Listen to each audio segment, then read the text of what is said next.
All right, since the summer solstice back in June, we've already lost 2 hours and 10 minutes of daylight. In the month of September alone, we'll lose another hour and 20 minutes. Here's a look at our sunrise and sunset times from the beginning of the month to the end. You'll note in the morning we lose 30 minutes of daylight, while in the evening we lose 50. So the rate of increase pretty notable this month, nearly 2 to 3 minutes a day.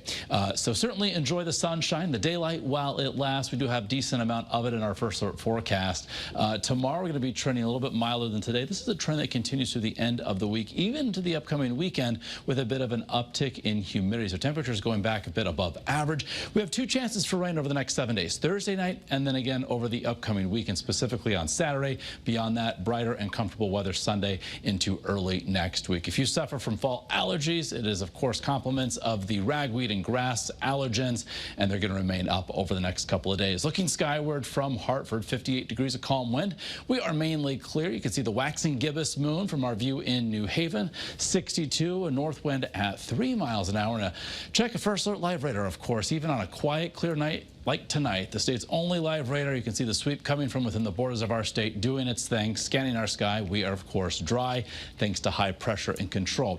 The initial round of rain coming Thursday night is in association with this cold front that's moving through the northern plains. It will take some time getting here. So for tomorrow morning, you may need a jacket as you step out the door, especially in those usual cooler spots in northwest Connecticut where we could have some lows in the 40s. But elsewhere inland, 50s, also along the shoreline as the morning progresses along the shoreline. By the time we get to, say, 8, 9 o'clock, we are up in the 60s while still in the upper 50s inland. Tomorrow afternoon, upper 70s, low 80s inland, and 70s should do it for high temperatures along the shoreline. A little bit cooler coastal southeast Connecticut with that onshore wind direction. And dew point values like today will remain comfortable tomorrow as well as into Thursday. But note we go from the pleasant category into the muggy category as we go above the 60-degree mark Friday into Saturday, and then another sharp drop on Sunday. That correlates to the passage of a more potent cold front as we head through the upcoming weekend. The initial front that's moving in on Thursday, in advance of that, lots of sunshine. We're dry through the daylight hours.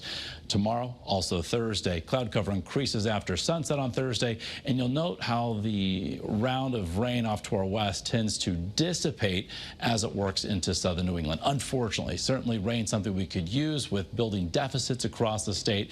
As we get into Friday afternoon, our sky turns brighter and temperatures pop in the 80s. We'll also feel a bit of an uptick in humidity. Here comes that next cold front.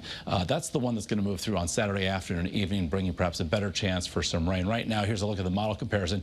Pretty good between the American and the European model. You'll see the switch over to some darker greens by, say, Saturday later in the day, correlating to the higher likelihood of some rain, perhaps some rumbles of thunder. Not quite to the point yet of declaring a first alert weather day for Saturday, as the rain could come later in the day to where it may not have too big of an impact on outdoor plans. But in the meantime, you can see that gradual uptick in temperature, turning a little bit muggier as well. Overnight lows from the 50s into the 60s.